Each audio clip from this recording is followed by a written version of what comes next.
Warning, your brain is about to engage. Open your ears, close your mouth, and open your mind. Ladies and gentlemen, Visigoth's Grassy Knoll. Welcome again to another segment of the Grassy Knoll. This is being recorded on the best Saturday in the entire year, which is Thanksgiving Day Saturday. And with us is Sandra Uttley. She's been on before. She is the author of Dunblane, Unburied. She's on to talk about further revelations that she's coming up with, which is very interesting to watch unfold, and also a number of other items, of course, also with the way life's been since the last time she was on. So without wasting any more time, let's get right down to it. Sandra, thanks for coming back to the show. Thank you, Keith, for inviting me back. All right. We were thinking about doing this for some time, and the time has now come. I'm assuming that this show is going to air, folks, on December 6th, but when you're listening to this, it'll be December 6th. So, at any rate, enough levity. Do me a favor. Although your first interview is still on my audio archives, and people can go and listen to more than nuts and bolts about what took place there, would you just touch upon what the official record is on what took place on that March day in 1996? Yes, as I said last time I was on, it was 10 years ago in March of this year. It was on the 13th of March 1996. A gunman walked into a primary school in Dunblane in Scotland and fired at a class full of 5-year-old children, and 16 children were killed and their teacher, and 12 children were injured, and 3 teachers were injured. Definitely Britain's worst mass murder. And subsequently there was an inquiry, and there was a cover-up of the truth at the inquiry, and I can say that quite emphatically. I did refer to certain aspects of that the last time I was on, and the documents that I have, and I'm hoping that I can talk about that in more detail this time. Well, the official story also said we had our usual lone gunman. Yes, he was portrayed, Thomas Hamilton, the man who was said to have committed the massacre, was portrayed as a loner. And again, as I referred to last time, in some respects he was, because he was an oddball. He lived a very unusual, strange life. As a paedophile and as a supplier of child pornography, he obviously wasn't really in the mainstream, but he did have a lot of acquaintances, a lot of men, wealthy men, visiting him regularly, and he did have contact with quite a few people, not just in that world, but in the shooting world as well. So he was connected to a lot of people, but he was portrayed as a loner, which seems to be the sort of formula that we now understand around these massacres, which starts to look just a bit too convenient. Well, what's interesting also about what you said, and if folks are wondering about this pedophilia thing, what you found the neighbors were telling you about Hamilton's behavior, or what was going on in and around his flat, was that these men in suits were coming to his house all the time. And now this makes sense, I think you told me, when you understand this was in the pre-internet a porn situation. Is that right? Yes. I mean, I think that we do forget about the pre-internet era. You know, everything was very different then, and they had to work in very different ways. I mean, I couldn't imagine that you'd have a supplier now in the sort of situation that Thomas Hamilton was in, where, you know, he had people regularly visiting the house. I mean, it's all downloading this, that, and the other now. So until the massacre happened, I mean, even though this strange behaviour was going on, I mean, his neighbours, I mean, they told me that they would often look out and see yet another big flashy car outside his house and go, oh, that'll be somebody visiting Tommy. But, you know, there weren't any prosecutions against him. So the neighbours would think, well, it's just somebody visiting Tommy, as everybody always called him. I mean, it was obviously once the massacre had happened and Thomas Hamilton's name was linked with that we became really aware of the kind of seedy life he'd been living. for the previous 20 years.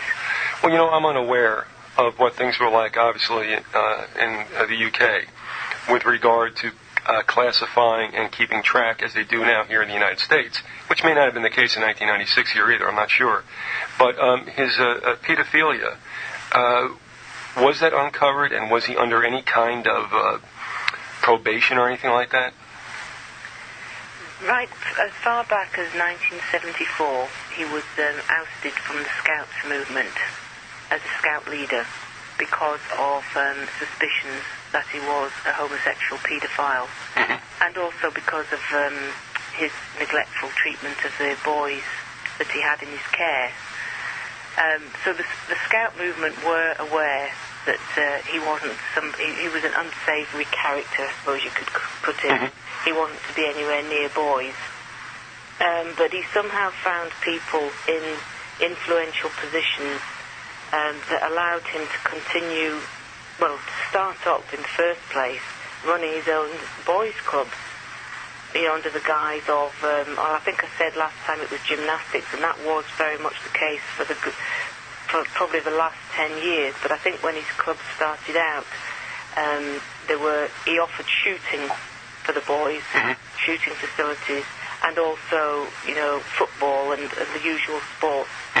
But it gravitated more towards gymnastics as he managed to get his way into all the schools in central Scotland and access the gymnasiums and all the equipment that was available, even though he didn't have, the appropriate qualifications, which I talked about before.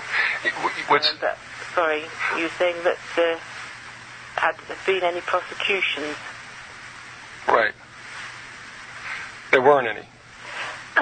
There were police officers who tried to bring prosecutions against Thomas Hamilton. There was a DS, Paul Hughes, in 1991, wrote a very damning report on Thomas Hamilton with 10 possible charges that could have been brought against Hamilton with regards to his dealings with boys. As I told you the last time I was on, he took these boys away to a remote island on Loch Lomond and put them into little swimming trunks, and then he would sort of create these little films that he made, like on the basis of the Lord of the Flies, and would have these boys, like having to lie down in freezing cold water in the swimming trunks and filming them. I mean, this was obviously not just for his own use. Right, and that also might explain why he never was prosecuted. But, there were junior police officers who knew that there was somebody, more than one person, I think, in Central Scotland Police protecting Thomas Hamilton. And you actually have a situation around about the early 1990s where one police officer actually ran round to the Procurator Fiscal's office with a report on Hamilton to try and bypass, the senior management in Central Scotland Police. But then this is where the links with the Scottish judiciary come in, because none of the Procurators Fiscal brought any charges against Hamilton. I mean, even a simple charge of breach of the peace could have been brought against him. And if he'd been prosecuted on those grounds alone, he would have lost his firearms licence. And we have to remember this is where it all leads back to. Why did he have a firearms licence? How was he ever allowed to? How did this man ever get to 1996 as a legal gun owner? And so there were clearly a lot of favours being done. Yeah, it would... let me ask you something. In 1996, was Thatcher still Prime Minister? By then it was John Major. Okay. John Major came up to visit us in Dunblane on one of those visits, after a big state tragedy. And Thomas Hamilton's MP, who was also my MP, obviously, because I lived in the area, was Michael Forsyth. And Michael Forsyth was Secretary of State for Scotland and very much a close friend of Margaret Thatcher. I think the influence of Michael Forsyth in the lead-up to the massacre and the handling of it subsequently cannot be underestimated. I obviously don't think I should say too much more than that. Okay. But there is a little bit in the book about the changes in legislation Michael Forsyth was trying to bring in about the care of children that would have suited Thomas Hamilton down to the ground, changing it so that there didn't have to be any vetting of any adult looking after children. They were going to change it from 6 days to 60 days. Well, given that Hamilton took these boys away to this remote island, as I say, on Loch Lomond, for up to 8 weeks every summer, this would have suited him perfectly. Because Hamilton he kept himself on the right side of the law all the time. Sometimes, the legislation was continually changing. It was either dealing with children under 8 or children over 8, which was obviously an arbitrary cut-off point. Because how do you decide at what age a child should be granted more protection? Right. You see the same problem about the legal age of consent.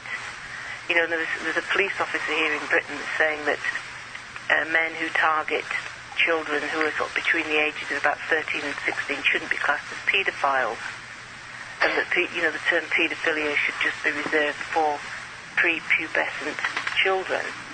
Now, I can see where he's coming from by saying that, but the point I'm making is it is an arbitrary cut-off point where we decide what is paedophilia, what is abuse. All children are, deserving of protection. And Hamilton was just quite clearly playing with the law. And there is evidence to say that Michael Heseltine, who was the Deputy Prime Minister, and Michael Forsyth, who was the Secretary of State for Scotland, who were both very much closely allied with Margaret Thatcher, were trying to bring in a change in the legislation which was described at the time. It was still on the cards at the time of the Dunblane massacre, and it was described as being a molester's charter. And of course, after Dunblane happened and all the scandal about Thomas Hamilton's background came out, it was dropped, it had to be. But everybody's forgotten about that. I just happen to have a copy of all the press cuttings from the immediate aftermath of the Dunblane massacre, which most people wouldn't have. And in fact, most newspaper archives don't even seem to go back as far as 1996, which seems ridiculous. And you go back and you look and you think, gosh, we were told so much of the truth about the whole political situation and about Thomas Hamilton in those first few weeks. And then, of course, there was a curb put on reporting when the inquiry was called. The Lord Cullen declared that there had to be no media reporting around any of the witnesses to do with the massacre, or anybody that had any information on Thomas Hamilton. And then the inquiry happened, and that became the official version of events. And then, of course, the media, apart from revisiting Dunblane around the anti-gun issue, they just don't revisit the subject at all. Before we go any further, too, you said you kept the clippings. Some folks might not know why there was an attachment, so to speak, to the event. Anybody could obviously have their heartstrings absolutely destroyed because of the nature of this heinous act. So that anybody can understand. But you actually took up this I guess, crusade in a certain extent, because occupationally you had somewhat of an involvement with what took place that day. Well, I think my involvement is threefold. Not only had I been a Dunblane resident for, a long time, nearly 2 decades, and I can't stress this enough, it's a quiet little backwater. It's a place, where as they always say, nothing ever happens. A dull place, real suburbia. And so the shock from that alone, even if there hadn't been the other 2 factors, one, that I was working in the ambulance service at the time, and I relieved the first crew who were called to the scene, and so I witnessed firsthand, the trauma that they experienced, and they told me quite graphically what they had seen and what they had dealt with. And then there's also the fact that I started a relationship a few months after the massacre with Mick North, whose daughter was killed in the massacre. Right. And, not only had this relationship with him, but then when the relationship ended, continued working for him and providing him with support for the next 7 years. I left Dunblane 3 years ago, and I feel that it very much, impinged on my whole life once that massacre had happened. So, I mean, even maybe, well, I was going to say maybe I would have got involved as a sort of passionate crusader type person anyway, but I don't think I would have done, because what led me into campaigning for the truth, and I did talk about this when I was on in October, was finding these original documents from the inquiry and studying them and realising that, well, we weren't told the truth. Mm-hmm. And I suppose at that point you can either then just put the lid back on the box and say, oh, I didn't see that. Right. But that isn't me. That's not the way I can approach life. Maybe it would have been better for me, though, if I had, given what I've been through over the last 4 years, and particularly since I came on and talked to you the last time, because since I was on the last time, my website was hacked into, totally wiped out and destroyed. I had feared this was going to happen, and I had actually been making inquiries about getting my website located outside of Britain and perhaps in the States, where I think you have more sort of freedom of speech laws that protect you. But of course, my enemies here didn't even bother going through any kind of legal process. Quite clearly, somebody was paid to go in and did a very professional job. Literally wiped out 7 months of my work, documenting all my research. So I'm a bit worried. Before we started this interview, I checked to see if my new website is still there. And if it's not there by the end of this interview, it's your fault. Okay. Well, let's talk about that too, and also about how folks can get their hands on that book. Now, the website is still www.Dunblane.Unburied.tk. Is that correct? .tk now, yeah, instead of .co.uk. Okay. So it's www.Dunblane.Unburied.tk, and you spell Dunblane, folks, Dunblane. And now, are you still offering that book on the website? Yes, the book's still available, but I mean that information is all on the new website, so I don't think I need to go over all that again, do I? No, that's okay. As long as they know where they can hit it, that's fine. Yeah, if anybody was interested, they can just look at the website and get the details. Mm-hmm. That's Dunblane Unburied, and you finished that project when? In March this year. This year, right? Yeah, that was my attempt at trying to bring an end to my involvement, because it has been so incredibly stressful. People don't want you to talk about it. I mean, the website hacking is really only the latest in a long campaign of people trying to stop me doing this. I mean, there's a media silence on the subject, and that's why I set up the website, because to me, it's such a gross insult against humanity that the real truth behind the murders of so many small children, that the media just won't even talk about it. I mean, there has to be some kind of de-notice on this, because in January of this year, I sent out a press release to every single British newspaper, after having got a copy of the statement of an off-duty police officer who was present in Dunblane Primary School that morning, who was clearly never part of the script and had to be written out of the whole story.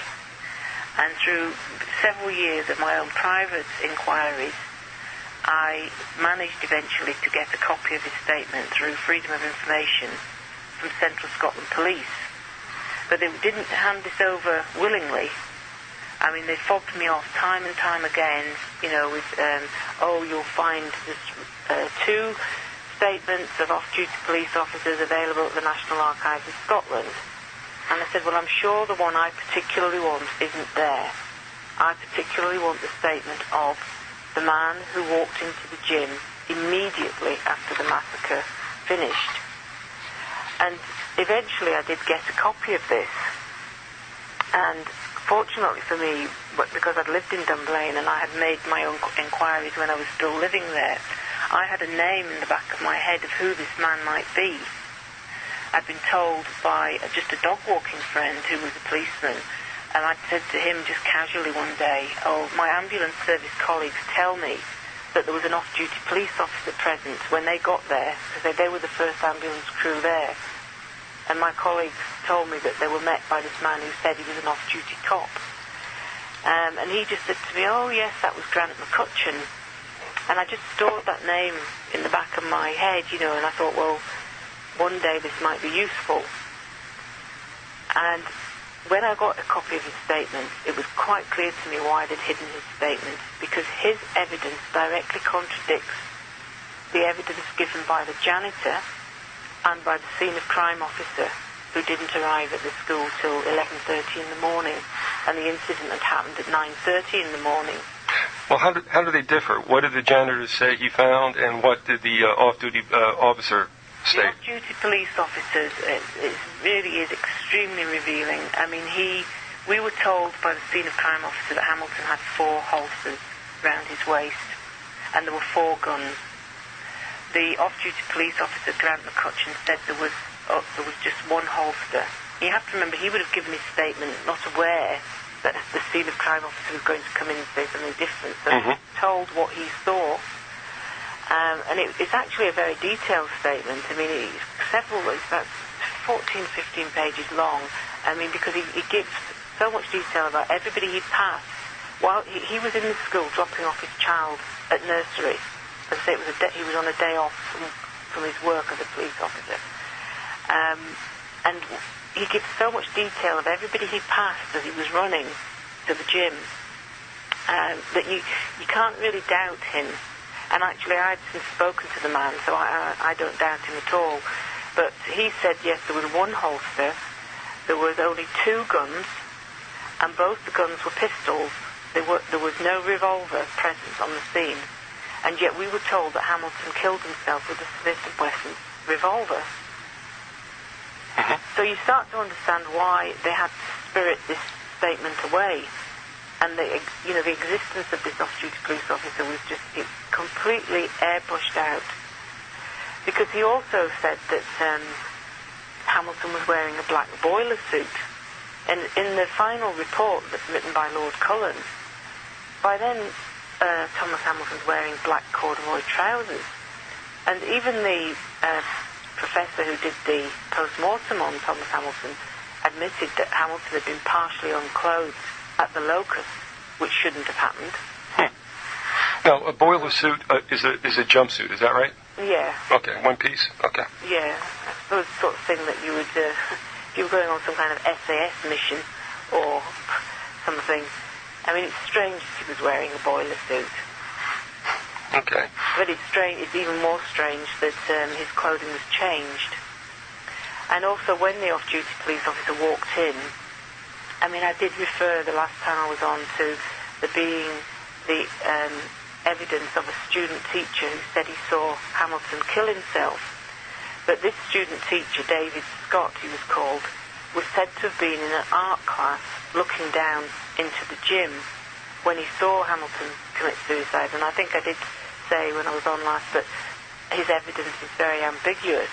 I mean, not least because he didn't give evidence actually at the inquiry. His evidence was read out by the senior investigating officer. And a lot of it just doesn't ring true.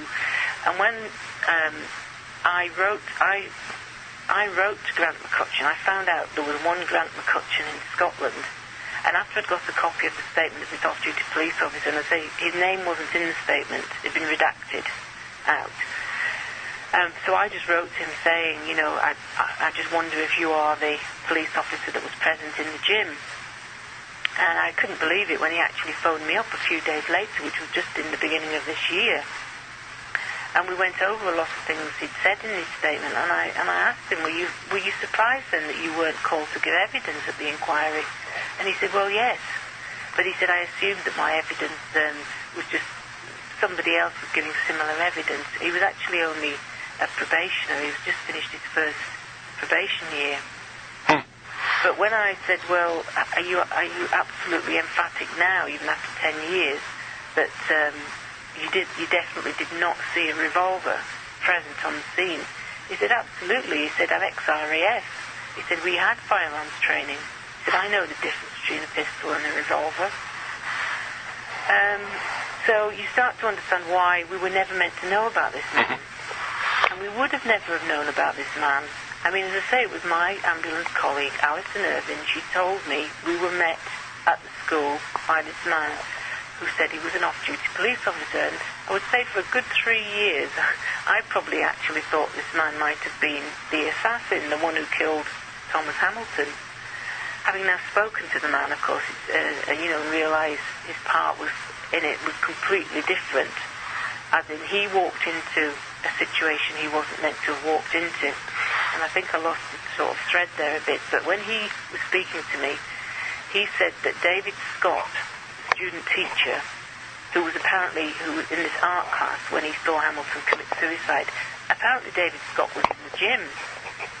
Now, Hamilton can only have been shot, less than a minute before Grant McCutcheon walked in, because his body was still, there was heavy breathing, there was gurgling. Mm-hmm. He wasn't, dead. He wasn't dead, right. What was David Scott doing in there? And then when he walked in, Grant McCutcheon, the off-duty police officer, the janitor, John Curry, was at the side of Hamilton's body, apparently removing a gun from Hamilton's hand. How helpful. Yes. And when Grant McCutcheon walked in, apparently he said to the janitor, "Leave the gun alone." And the janitor got up and walked towards him and just said, I was, just removing it for safety or something. Mm-hmm. This man that's lying there near death. You have to wonder, what was the janitor doing messing about with this gun in Hamilton's hand? And then the other thing is, in the janitor's witness statement, he says it was a Dirty Harry-style revolver that he was removing from Hamilton's hand. A .44 revolver, right? Yeah, well, we were told that Hamilton committed suicide using a Smith & Wesson revolver. Right. But, as I say, the off-duty police officer, who was clearly never meant to have been there, gave, such contradictory evidence. And if this had been a proper inquiry, and I think I said, quite a few times in the last interview that it obviously wasn't a proper inquiry. It was a staged cover-up. Mm-hmm. It was a whitewash. And we'll talk about how that also is a common thread through some other incidents, both here in Australia. Here I'm talking about the United States, mm-hmm. What you encountered out in the UK, and also what took place in Australia. But as we draw in this first half hour to a close, do you know anything about the janitor per se? Is he still at the school? Did he leave shortly after? Was he there very long before this incident took place? Anything like that? Well, all I know that we were told he was 33 years old, but Grant McCutcheon, which I thought was young for a janitor, because janitors tend to be, sort of elderly, retired chaps. Mm-hmm. And when I said to Grant McCutcheon that the janitor was only 33, he said, he looked much older than that. No, he's disappeared. Okay. His name was John Curry. I have tried to locate him, and well, it's a difficult name. That's a pretty common name anyway. I only managed to find David Scott, the student teacher, because one of the media reports I read about him gave a middle name, David Duke Scott. Okay. And as a result, I managed to track him down, but he's not for speaking at all. He was contacted as well by a journalist that did an article about my research about 3 years ago, and he threatened the newspaper with legal action. Extremely defensive. Well, that's a good tack also, and we're not necessarily intimating anything about him, but to be that aggressive, not a bad idea perhaps. And the reason I'm saying it, and we're coming to a close right now, folks, and we're going to get into more in the second half hour, but in a cover-up situation, it would be helpful, and of course it looks as if one is innocent, but we're not saying anything particular about that individual. However, when we come back in the second half hour, if there was a cover-up, and you're quite sure there was, what was the reason and who might have been involved and who were the ones that were being protected, and we'll do that in the second half hour. You're listening to The Grassy Knoll. We have with us Sandra Uttley. She is the author of Dunblane, Unburied, and we'll be back in about 60 seconds. This is the program your mother warned you about. Visigoth's Grassy Knoll continues. Welcome back to the second half hour of the Grassy Knoll. We have with us Sandra Uttley. She is the author of Dunblane, Unburied. She took a look at a very horrible incident that took place in March 1996 in the Scottish town of Dunblane. And of course, we said that we have a full hour devoted to most of the mechanics, if you will, of that incident. And it's up in my archived audio on visigoth.com in the audio section, of course. Now, quite a few things, though, Sandra. As you were talking about a number of items at the end of the first half hour. What I want to know, and I've got some notes from as you spoke, and I want to hit these points real quick just so we can get them in. The bit about the shooter being involved in some kind of boys' clubs and stuff like that. See, in the United States, that doesn't make all that much sense in a way, because usually you might work for the recreation department for the town. You might be in the education system as a gym teacher or whatever. Yes, there are amateur sports teams outside of school where there are volunteer coaches. What was this guy's title? I mean, how did he set himself up as whatever he was with the kids? Very good question. I mean, it is mind-boggling that he was put in such a position of authority with these young children. I mean, he'd gone from school at the age of 15 to work in the architects department, I think, of the local council. I don't think he stayed there very long, and then he started up his own wood shop. And I think then he went briefly into kitchens. But by the time he was 21, early 20s, I mean, his main interest was being with boys, and he started, as they tried to get into the Scout movement, but he was ousted by the Scouts in 1974.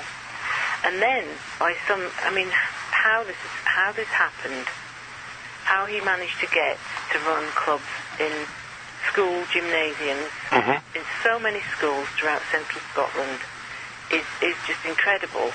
I mean, he was supported, but there's no doubt about this, by his local councillor, Robert Ball. When I spoke last time about Hamilton not having the appropriate gymnastic qualifications, that he only had this grade 5 women's artistic award, which didn't qualify him to coach boys. I mean, God knows what he had to do to gain that qualification. I mean, it sort of doesn't bear thinking about, Hamilton in a leotard or something. He was not a qualified gymnastics teacher. So, but of course, because he ran his clubs in school, when he put his leaflets out, and he worked hard at promoting himself. I mean, he went round, probably every house in Dunblane, and if he did it in Dunblane, you can be sure he did it in every other place in the area, putting leaflets through, promoting his clubs.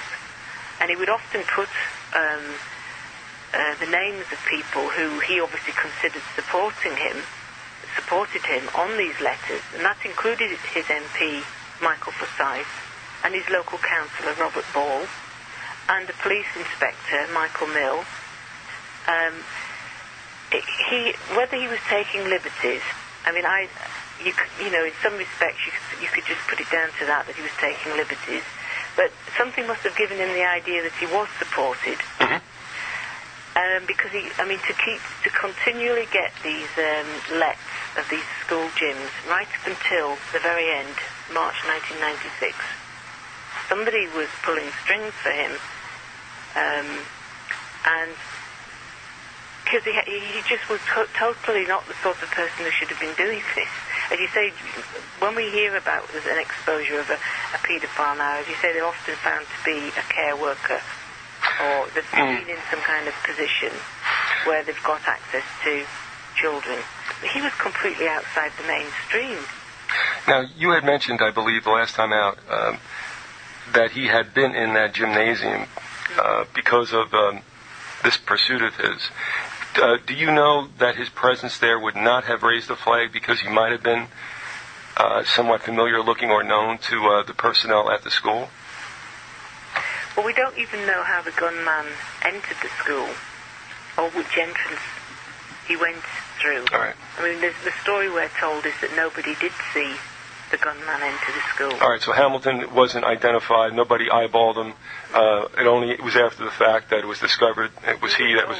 Yeah. Yeah, we were told that he had entered the school. Lord Cullen in his report says that Hamilton, because this is who we've been told the gunman was, entered the school by the boys' toilets on such and such corridor. One of my Freedom of Information requests, I asked if fingerprints had been taken, to ascertain for certain. And I was told that no fingerprinting was done at all.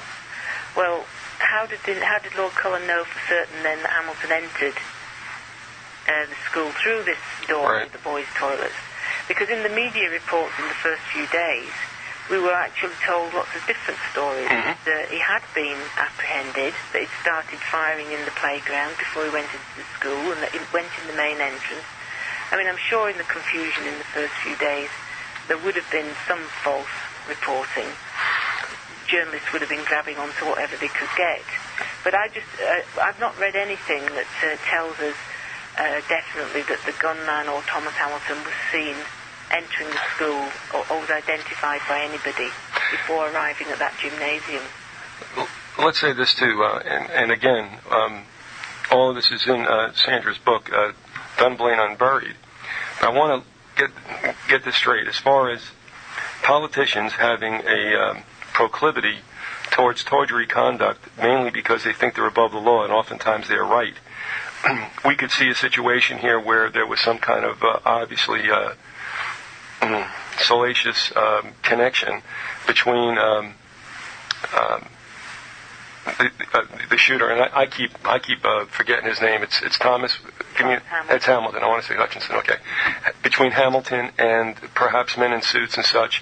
Now, here in the United States, we had Franklin Coverup, written by state Nebraska Senator John DeCamp, about a sex slave ring that was going on with young people, both male, female. Some of them coming from Boys Town in Nebraska, and then being pipelined to parties not only in Nebraska, but out into Bohemian Grove, which is nefarious for another whole set of reasons, to include pedophilia, homosexuality, underage sex and such, with notables not only from the United States, but around the world. Nobody ever hears much about this unless you go looking for it. It's not unusual, as you cite, all the things that didn't happen in this particular case. I mean, not only from him being set up to be having this access to children, which he shouldn't have had, and then also having these suits around, and then all of a sudden, perhaps, and this is where I think you're going, I'm going to let you pick it up, that Thomas Hamilton was a patsy that day, and probably the person who was going to get eliminated because of whatever risk he might present to people who could obviously have their careers destroyed. Now, that's a big extrapolation on my part. But you pick it up from there, because have you come to the idea since you wrote the book, or even at the end of writing the book, that Hamilton might, in fact, have been, let's face it, a patsy in a larger conspiracy? Well, I haven't any doubt about that now at all. It's almost like the final bits of the jigsaw have been put together for me. As you were asking about how did he get all this access to children when, what was his official title, what was his job? This was an unemployed man who had no qualifications at all. I also mentioned to you briefly when I talked to you earlier that there is another Dunblane website. It's called Dunblane Abandoned. And there's a lot of really interesting information on that website about Thomas Hamilton's links with another school in Dunblane, which is called Queen Victoria School. It's a private boarding school for the sons of servicemen. I mean, it was just boys at the school up until 1996, and I think the girls now go to the school. And it's very much isolated on the edge of Dunblane. So this is a military establishment. And when the massacre happened, I must admit, my first thought was it had to have been there, that this had to have been some kind of military attack. But the point is, Thomas Hamilton had a lot of connections with that school, and there have been a lot of allegations of abuse of boys at that school. And then you look at the whole list of the Board of Governors for the Queen Victoria School. And it includes, like, the Secretary of State of Scotland, whoever the Secretary of State of Scotland is at the time. And so then it was Michael Forsyth, Thomas Hamilton's MP. I mean, the connections between all the different people that have to have played some part in the protection of Thomas Hamilton for all those years and his elimination. Now, Hamilton, it was not somebody, yes, he did have a gun permit, you said, is that correct? Yes, he did. All right, but this is not somebody who we know went out shooting all the time and was a marksman of any particular caliber. Now, we are to believe that he went ahead then, and in a brief amount of time. Now here's where I got to ask you. You said that the children were disabled before they were executed with a shot to the head. Mm-hmm. When they were disabled, how were they disabled? Shot? Yes. And put down? Yes. All right, so this guy actually... once they've been shot, they would all fallen to the ground. Yeah, and be in shock and not going. So This guy actually shot 17 people 2 times around. Well, some of the children had as many as 7 gunshot injuries. Jeez. I mean, the girl I was talking about when I was last on, Mary, who was taken to the hospital but had died en route, she just had the 1 gunshot wound to her head. But nearly all the children had several gunshot injuries. And what span of time was this shooting supposed to... We were told it was over within 3 minutes. And the thing is, we don't know... Go ahead, I'm sorry. Well, as you say, it just, to me, it's like a skilled marksman. Or more than one, or, yeah. I think there would have been some reference in some of the statements I've read to more, if there'd been more than one, man involved. But I just believe there was the one. And to attribute this kind of killing, and I remember, folks don't know what it's like. I mean, if you're not somebody who I guess is a hardened a war veteran, and even in that situation, obviously, your adrenaline is pumping. But an individual who's not given to this kind of activity usually, to have been that, I hate to use the word prolific, in a brief amount of time is really it does stretch the imagination. Well, that's what plagued me, I think, for all the years since it's happened, is that I tried to come up with some kind of psychological explanation for why Hamilton did this. I didn't believe the story, because I did believe up until recently that Hamilton had committed the massacre. And I tried to come up with some kind of psychological reason. I mean, we were told by Lord Cullen that Hamilton's intention had been to kill everybody in the school. And this was a school full of over 700 pupils. And we were told this because they obviously placed a big case of ammunition there that just so happened to have enough, ammo to kill everybody. And I never believed that story. And in fact, there isn't even a single witness that refers to the gunman walking into the gym carrying this large, heavy case and then putting it down and then starting firing. Right. I mean, it was clearly placed there later. So when in all the years that I've been involved in this, I've been trying to come up with some kind of what could have happened. Did Hamilton... for a long time, I believed that Hamilton had set off to kill the head teacher. And because he obviously wanted to go... We were told, this is what we were told, that he had tried to time it, that he got there when the assembly was on. And when he got there, the assembly had finished and there was nobody in the assembly hall.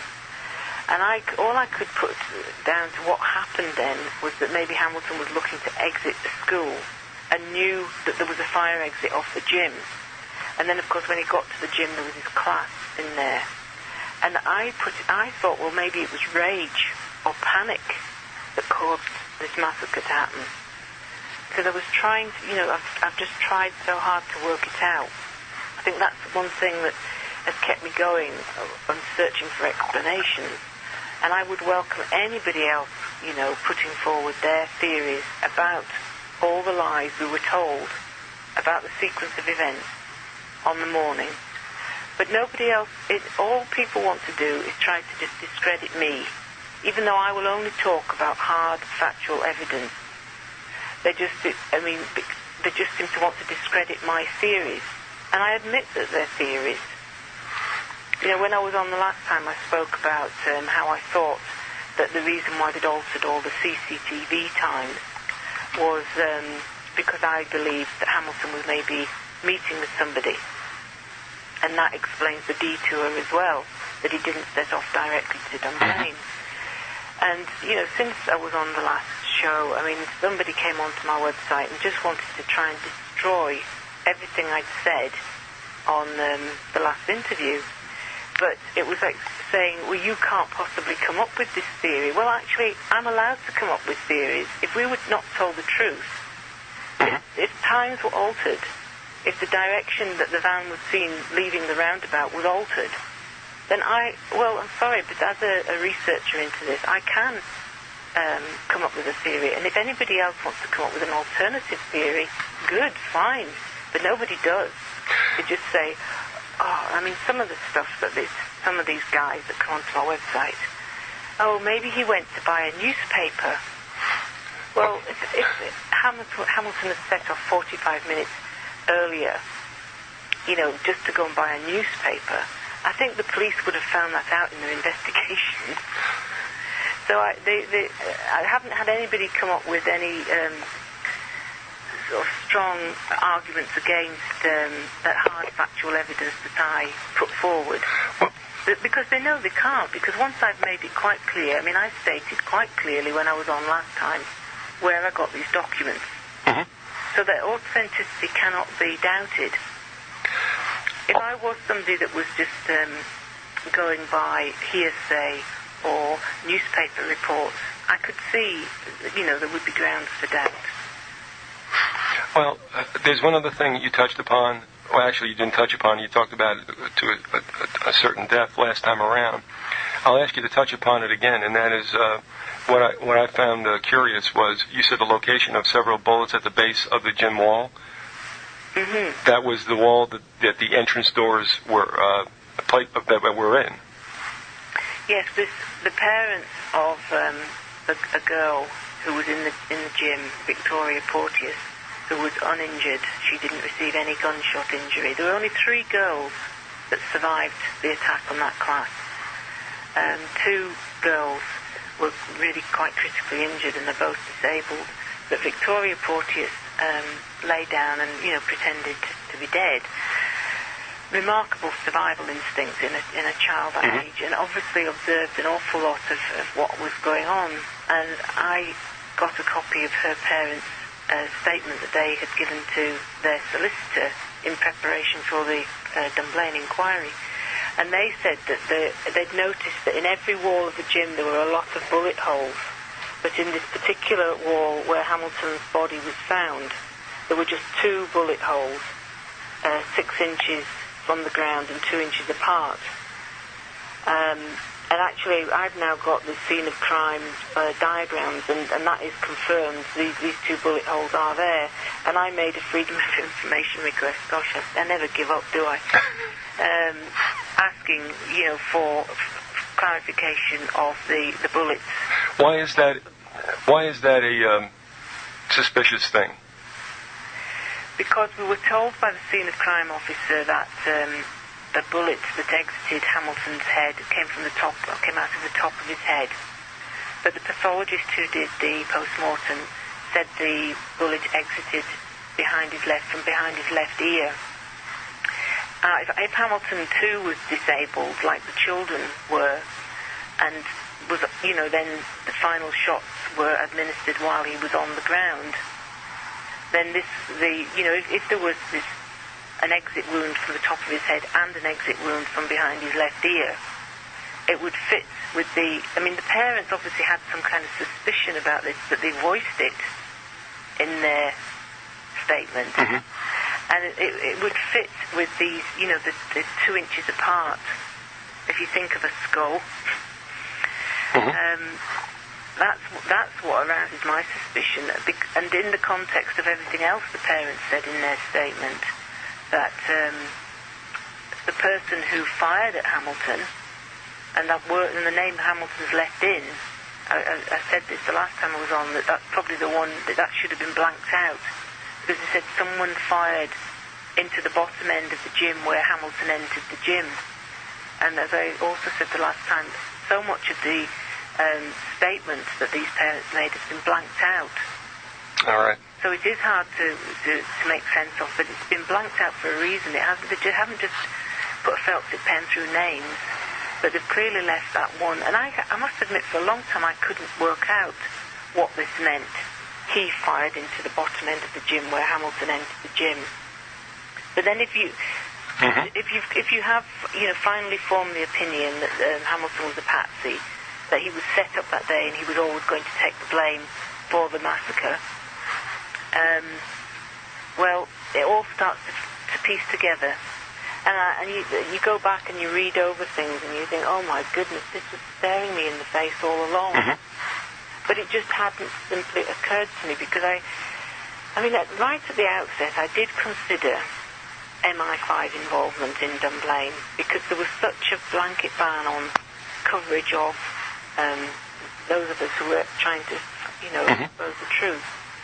And it was put to me, well, if it's MI5 involvement, you've not got a chance.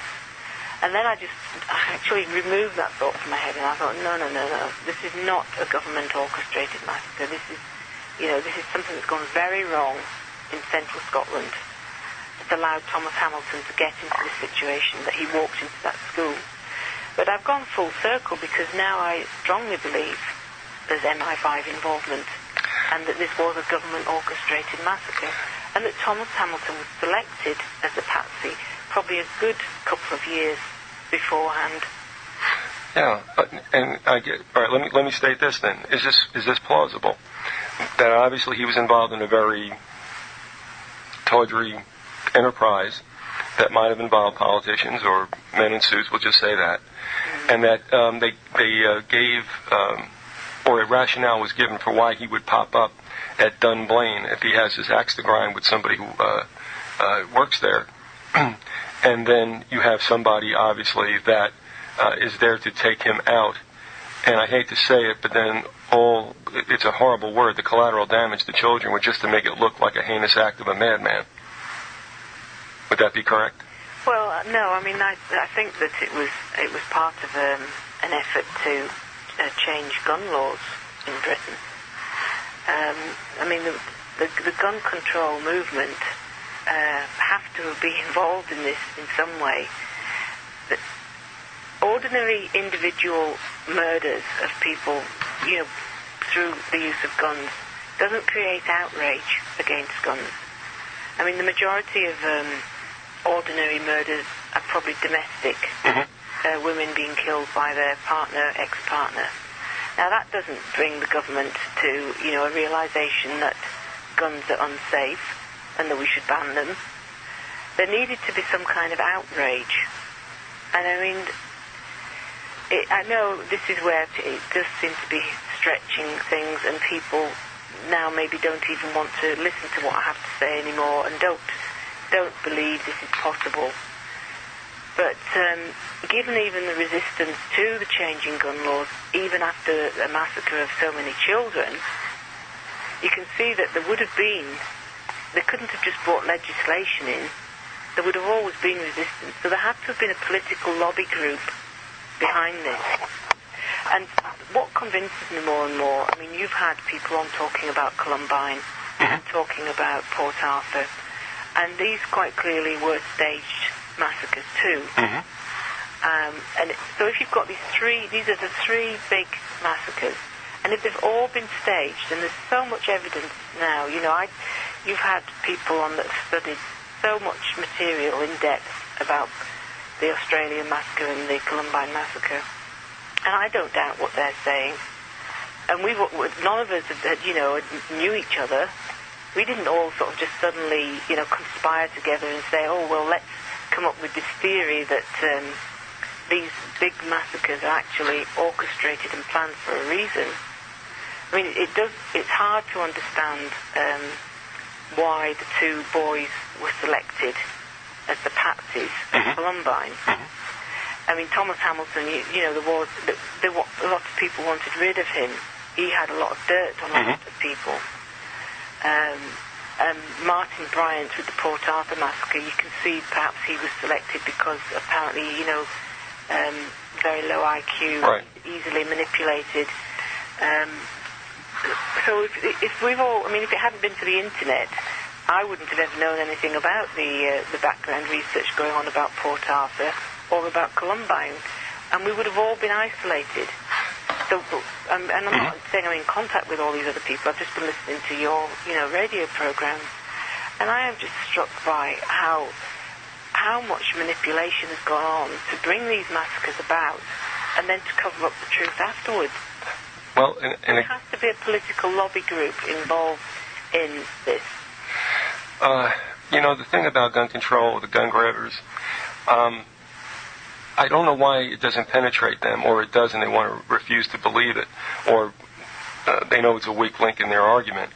But, if there is gun confiscation, and I am a gun owner, if the bad guys know that nobody has anything, why do these people who want to grab guns think that the bad guys will play by the rules? In other words, I mean, you have a situation, if we were to take, let's say, Thomas Hamilton's supposed M.O., and he's a bad guy, and these guys will always have the guns. So then everybody else is defenseless, and these characters go on and on their merry way because they're not going to play by the rules. And, of course, it's good people that own guns that are not the problem, so you strip in the ones that aren't the problem for the ones that would always be a problem, whether you confiscate or not.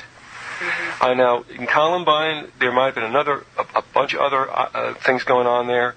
It could have been, as I think Bill is laying out, very much a military operation, if you will, a gigantic psychological operation with obviously a body count and a lot of fallout. And he states quite clearly why that would be. At Port Arthur, again, you had intelligent people being killed as well. And what Zabel said about Columbine, and may have happened again even in Dunblane, is that you might have a black op group that goes in, and let's say that Klebold and Harris were involved without a doubt. They may not have known what they were completely involved in, though. And then you have a group go in to take care of the supposed perps, and then a group comes in to take care of those who took care of the perps. I mean, it seems to be running that way, and perhaps in Dunblane as well. Well, yes, I mean, I listened to Bill Zabel, and he's talking about the teams and the clean-up teams and everything. And I think that you can see that that's what happened at Dunblane as well. I mean, the scene of crime officer, I mean, as I say, his evidence, which we were told was the official version, Hamilton having these 4 guns, 4 holsters, etc., he must have been part of the next team.